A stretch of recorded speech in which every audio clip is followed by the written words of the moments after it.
Hello, everyone. Welcome to the Rockies Now podcast. We are a Colorado Rockies podcast. This is a Rockies recap episode for the home opener series against I almost said Oakland, the Athletics from currently playing in Sacramento. As you know, our Rockies lost the first two games of the series, but we ended up winning today, and today was a big day. It was the debut of it was highly anticipated for the Rockies top prospect. We'll get to that later.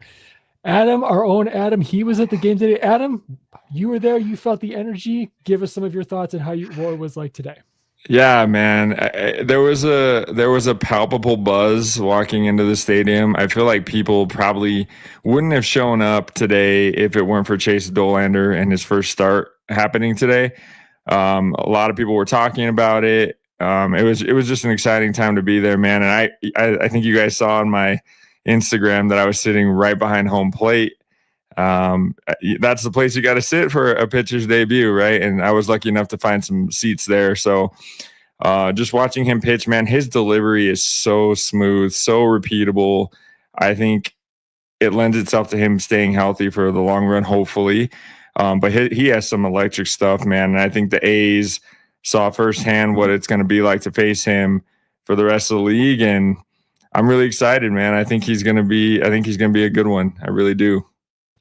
We already have a comment from our good old fearless leader Steven saying here, petition for Adam to go to every game this year because it absolutely didn't work. It didn't work with me on Friday at Laugh Out Loud. So Steven, thank you for tuning in and giving us your 2 cents on attendees. I can't attend a game of Coors right now because I do not live in Colorado, but that's not the where they are.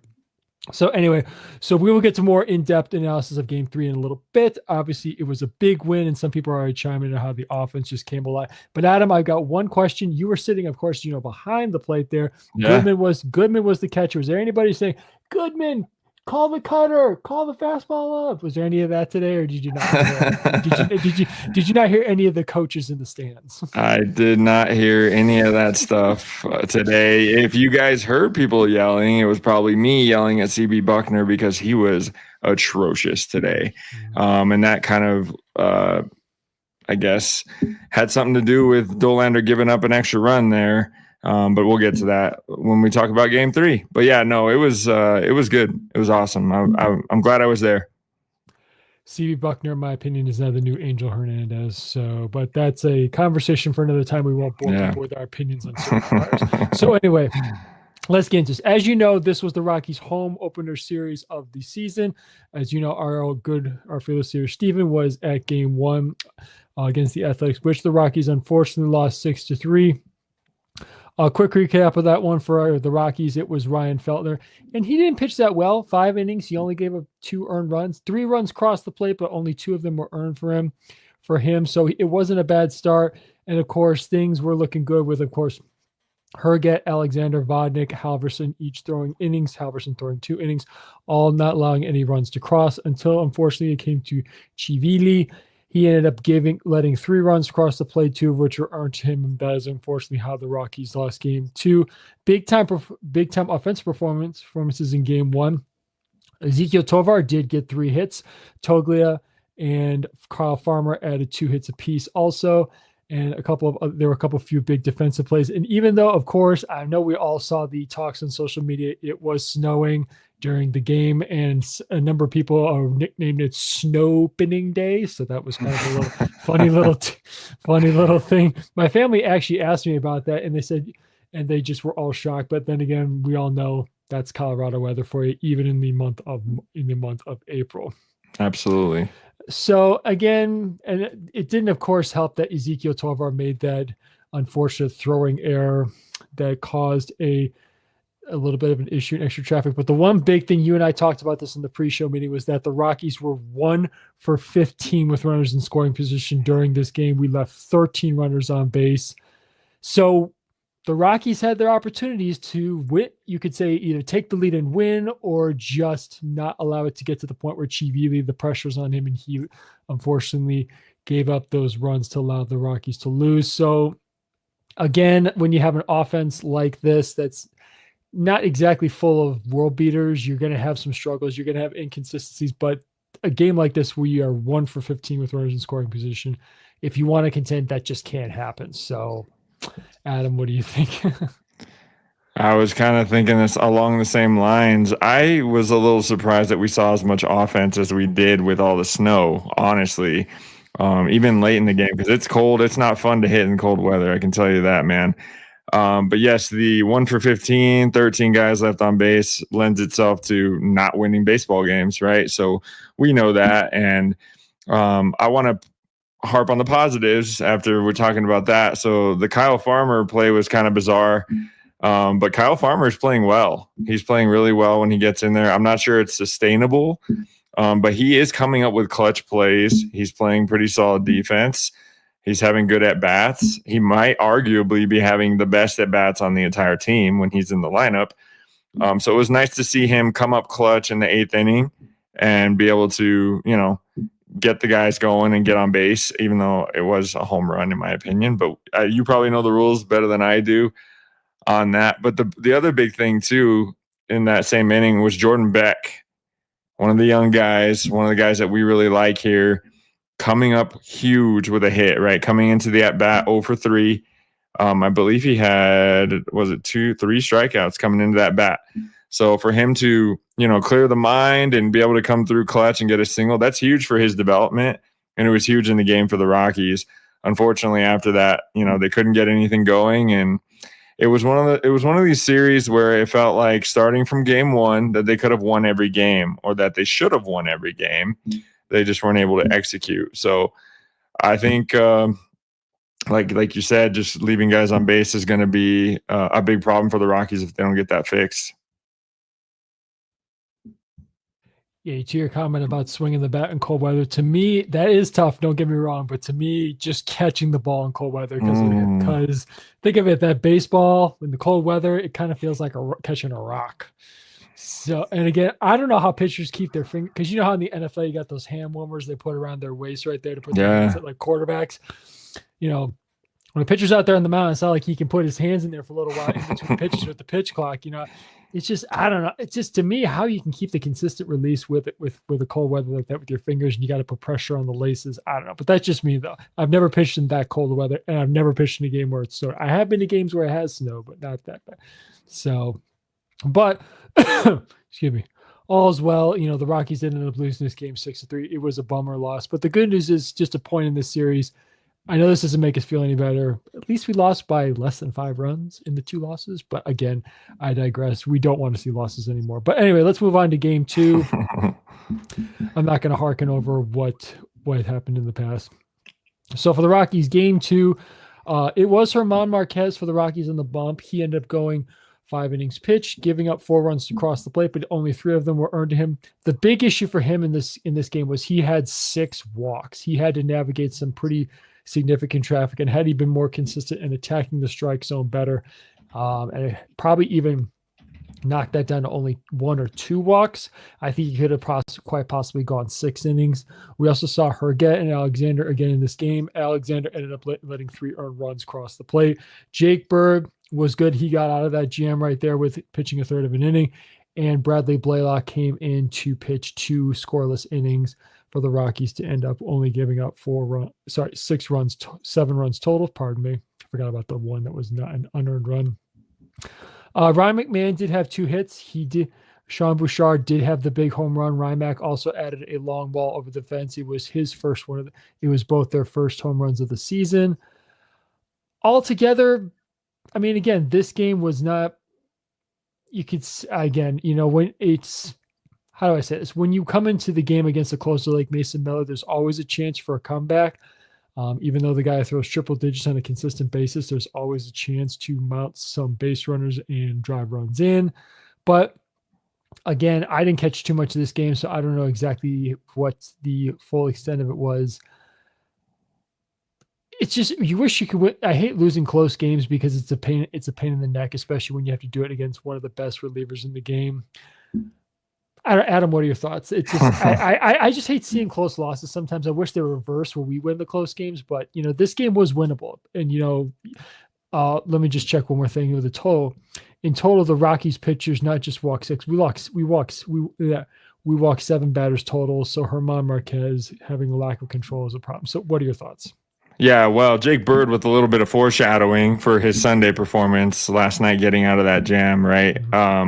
But Scott Alexander, I think he's a pretty solid reliever. I think he'll be fine with the Rockies. An inning, actually 2/3 of an inning to forget there for him, walking guys, giving up home runs. So obviously not ideal there. Marquez, you look at it from the outside, and it looks like a pretty solid outing. We would like to see the walks probably be cut in half at least on that, if not more.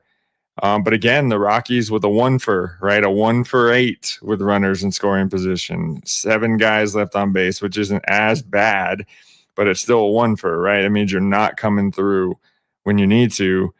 But yes, it was great to see Bouchard and McMahon be able to take the A's yard. And obviously the Rockies were able to turn their 5th triple play in team history as well. So that was cool. But the thing that irks me the most is on top, that happened, and you would think the momentum was on our side and everything was going to go our way.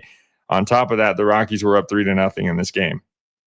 So whether it's Coors Field or wherever you're playing, you got a 3-0 lead. You got to be able to hold something like that. And not only that, but build on that lead. And the Rockies bats just went to sleep pretty much after the 3rd inning. So can't have that. There's been too much of that in these recent years. I think you would agree, Tom. The Rockies have a decent inning here or there, and then the bats just kind of hibernate for the rest of the game. So we need to get that figured out for the Rockies. But yeah, another winnable game, like you said. And the one thing I always talk, and you bring up a good point about the offense, hibernating a little bit here and then coming alive in game 3, which we're going to get to in just a moment here. I always talk about this. I comment on social media. People think I'm crazy. Regardless of what kind of pedigree your lineup has, there are going to be games where they score 15 runs. There's going to be games where you score no runs. I mean, trust me, there's going to be games this season where the Dodgers and Yankees offenses, who are 2 of the best offenses in baseball, are going to put a big old donut on the scoreboard. Mm-hmm. So, I mean, you and I both know we play baseball. It's inevitable. There are days where you're quiet and days where you're just loud as an air horn. So, just to go through to the one leading into the game 3 here, as we know, Chase Dollander was called up for his big debut today, but just to one roster move that was made, Bradley Blaylock was sent down to AAA Albuquerque to make room for Chase on the 26-man roster. So, and of course, Steven is talking up a storm here in the comments. And, one thing before we get to game 3, we got to talk about Zach Veen. He went 5 for 5 the other day. Yes, he did. So, I mean, it's like, again, just real quick, let's have a side conversation here just for a second. I know we're talking about why isn't Zach Veen up? Why isn't this? Well, he's definitely, I think personally, we can see it now here. He's just trying to get his feet under him, get the rust off, just kind of get into a good everyday rhythm. Because remember, he did have some trouble with the wrist injury last year. So I say, and I'll see if you agree with me or not. Maybe if he puts together maybe 2-3 weeks of, every day where he's doing just fine, he's getting his at bats. If he has an 0 for 4 day, comes back with a good day the next day. And plus also in a sense, the Rockies do gain the extra year service time with the service time rule. So I don't know, maybe in a couple weeks we could see him. What are your thoughts? I definitely agree with you on that. I think the Rockies are ready to pull the trigger outside of the whole service time situation. I think they're ready to bring him up. I think they want him to, and I think you've talked about this too during spring training. I think they really want him to work on hitting that high fastball because that's something that he struggles with. And in major leagues, they see a weakness, they're going to take advantage of it. But yes, he had a great night, 5 for 5, a double and a home run, I believe. So I think he, as long as he stays healthy, which has been an issue for him, of course, and continues to perform at this pace, like you said, recover from those bad days, because he will have them. Everybody has them. I think we're going to see him within 3 weeks for sure. I really do. Personal opinion, do you think he'd be better suited in left field or right field? I got my opinion, but what do you think? Yeah, that's a good question. It's a tough call. It's really a tough call. It is a tough call because he can play both. He can, and I believe he has more starts in right field. Correct. Correct.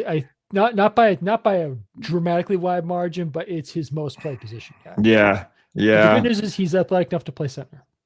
He is. He is. Which he's not. Which you don't come at me, everybody. I'm not saying he should start over Brett and Dawn. Don't take my words as such. But again, what I think, I wouldn't be opposed to him playing in right field. What do you think? I wouldn't be opposed to it. I think the Rockies have designs on him in left field, though, because left field's tougher at Coors Field because of the cavernous left center, right? So I think that, to your point, his athleticism is going to land him in left field, but I wouldn't be opposed to right field. I think either way, the Rockies are just trying to get him in there, but I think their designs are probably left field. I agree. Well, anyway, like to the point, I think, of course, as Blake Street Banner is promoting it, shout out to our friends at Blake Street Banner. They are definitely keeping an eye watch on him and letting us know if he has a good game or a fantastic game like he did. So again, we're on Zach Veen. Well, I guess you could say the Chase Dollander watch is over. Now we're on Zach Veen watch here. Absolutely.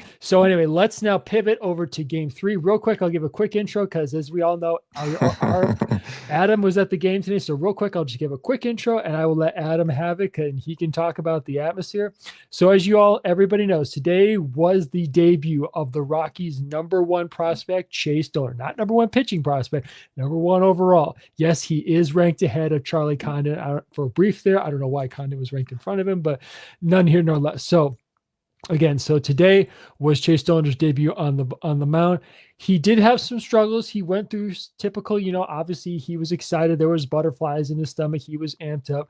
He went 5 innings pitched today, gave up 7 hits, 4 earned runs, 1 walk, 6 strikeouts, and of course, 2 of the hits that he gave up were home runs.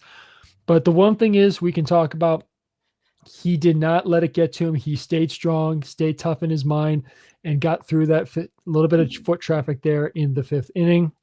Just a couple other things. Jake Bird had 2 scoreless innings.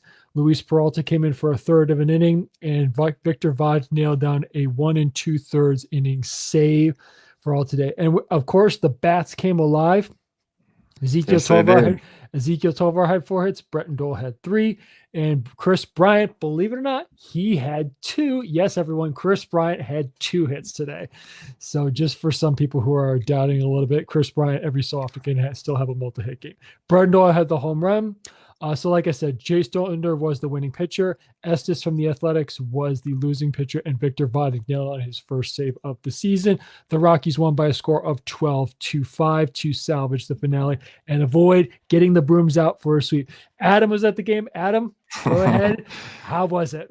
It was awesome. And I just want to defend our friend Chris Bryant because he did have 2 hits and then he struck out a couple times. But I got to tell you, at least from my angle, those were not strikes. And Chris Bryant was very vocal about this after his second strikeout. And CB Buckner, which I'll probably touch on later, was horrendous in this game, which had an effect on Chase. But yes, the debut of Chase Dollander was, I think it was pretty darn solid, man, if you ask me. Like you said, 5 innings, 7 hits, 4 earned, questionably earned. I would say that the Freeman situation bothered me a little bit because that was an error, in my opinion. I know he had to move to his left to try and get to the ball, but his glove was there, and in my opinion, that was an error. So I think he had 3 earned runs, but either way. And then, he made 2 bad pitches today and they were both tattooed. I mean, Lawrence Butler, absolutely. I mean, off the bat from behind the plate, that was an impressive sound. But yeah, Chase, the biggest thing that I like to see out of him today was that he only walked 1 guy. And there were times, and this, you may have not seen this stuff on TV, but there were times when Chase would overcook a pitch and he would just kind of, he would show some frustration on his face, and his body language changed a little bit. Not that it was detrimental to his performance or anything, but you could tell that this dude is a competitor, and every single pitch he wants to make in the strike zone, he wants to make it where he intends to throw it. That's something I absolutely love about him. And I got a video of him striking out, I think the backup catcher, I forget his name, Parady.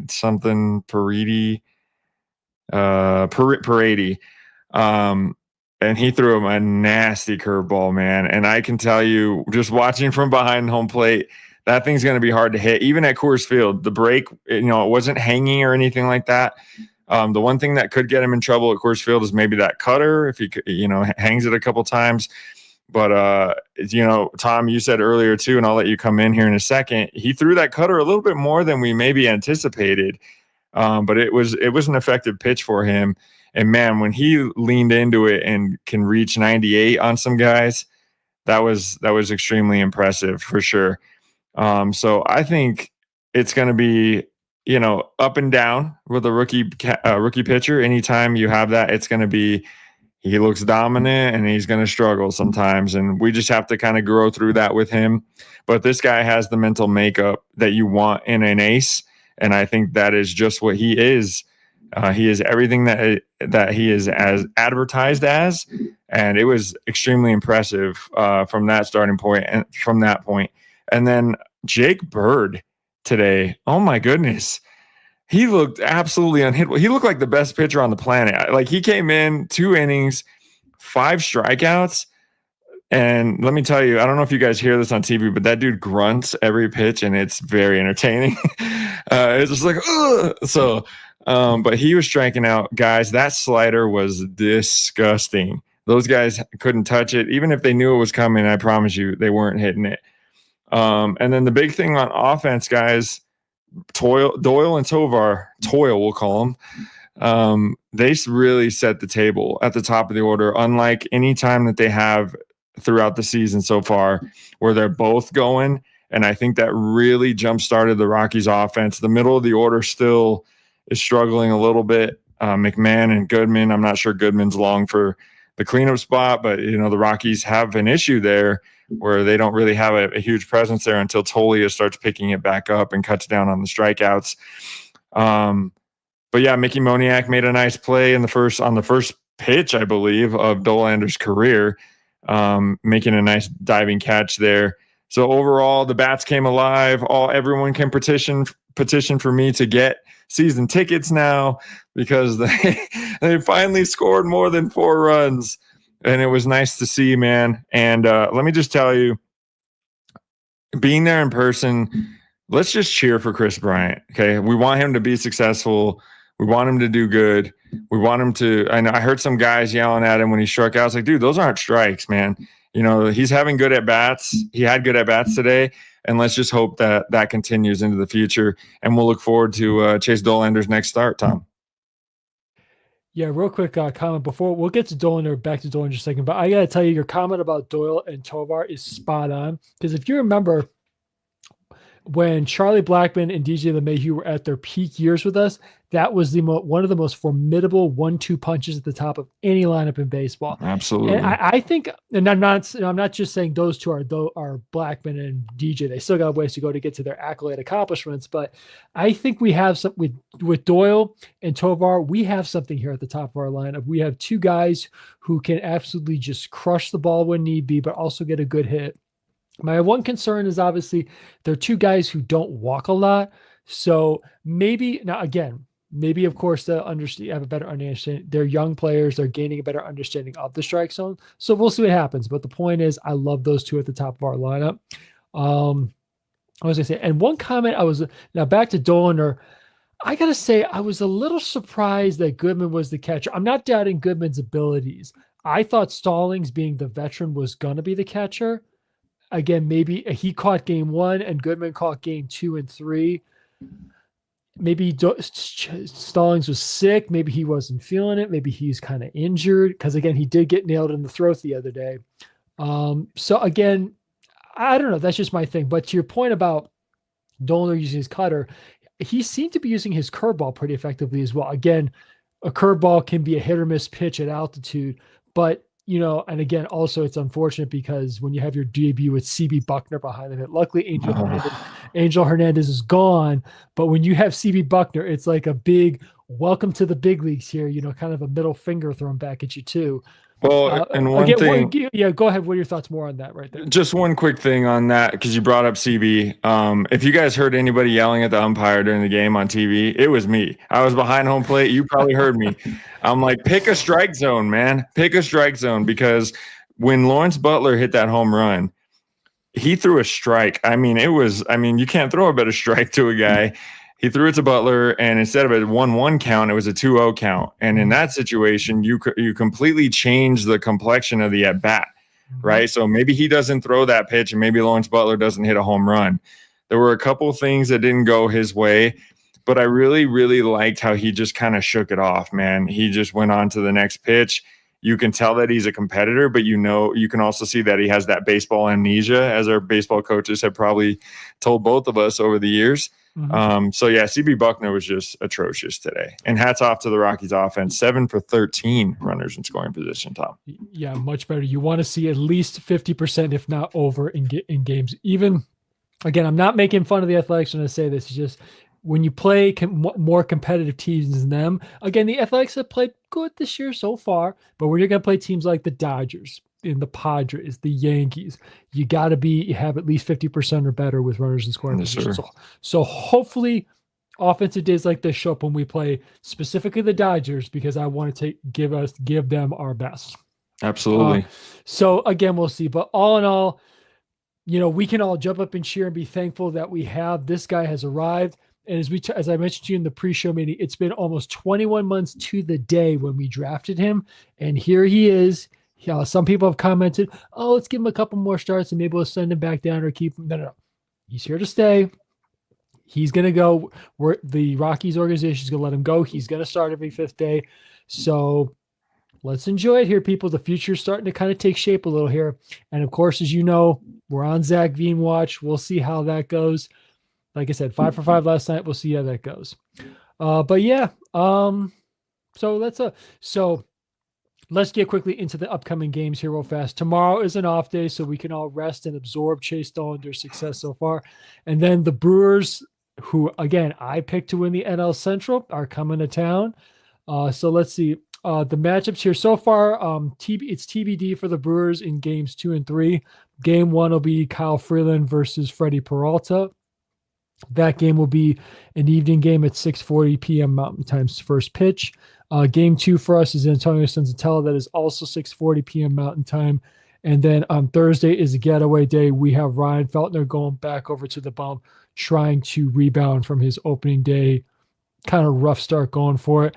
The Brewers, I have to double check. I can't.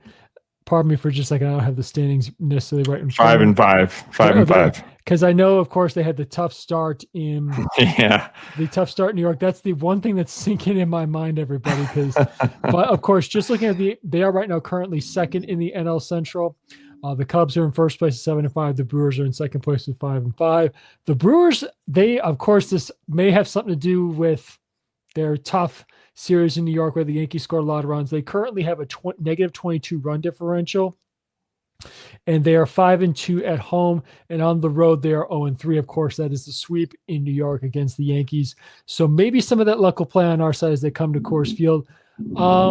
So yeah, we got a couple of good pitching matchups. I have to make this comment. I really like what I'm seeing from Kyle Freeland so far this season. It is great. He seems to have a good feel for his pitches, specifically the changeup and the slider.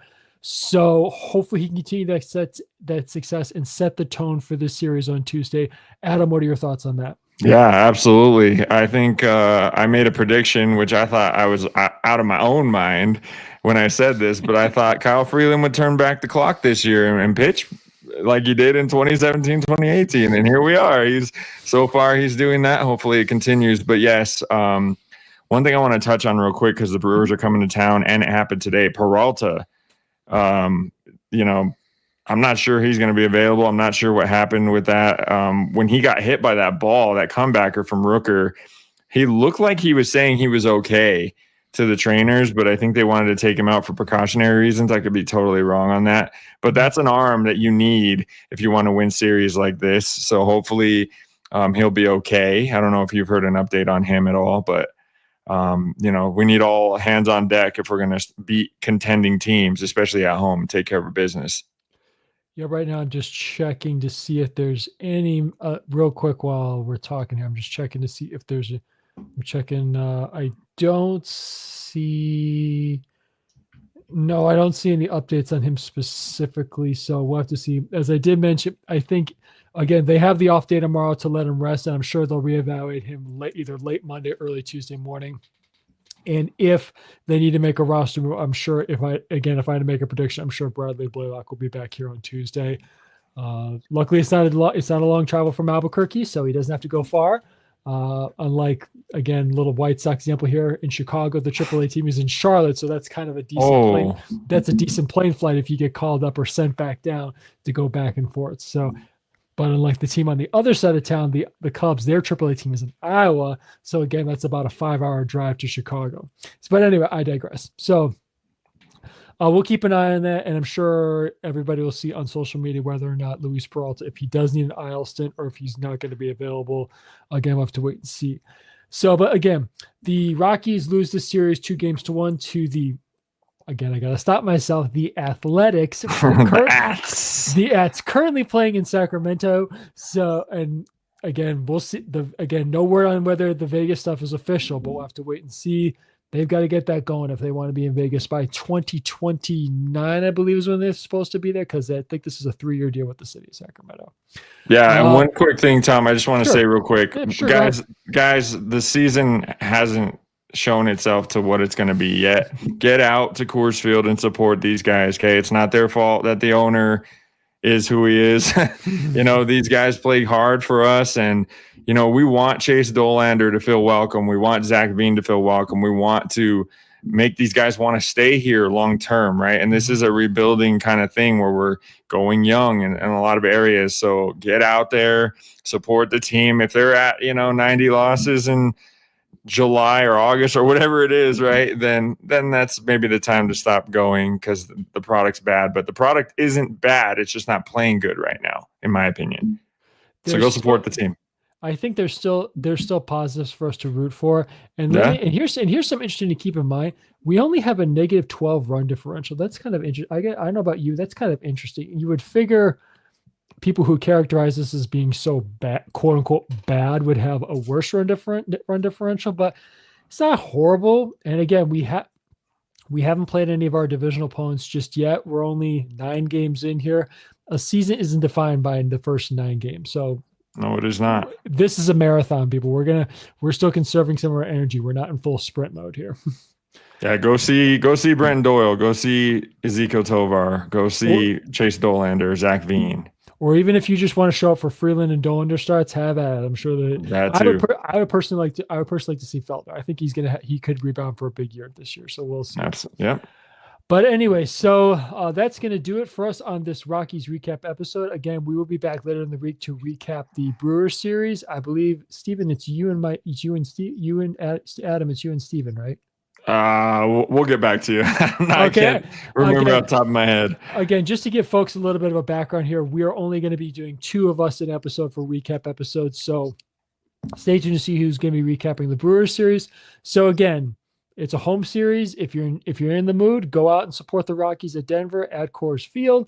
Unlike me, I will be watching from the comfort of my house here in Chicago. So again, that'll do it for tonight's recap episode of the series against the Athletics. Again, I keep have to catch myself against the Athletics. And anyway, everybody, hope you all had a good weekend. Enjoy your week. And as always, go Rockies.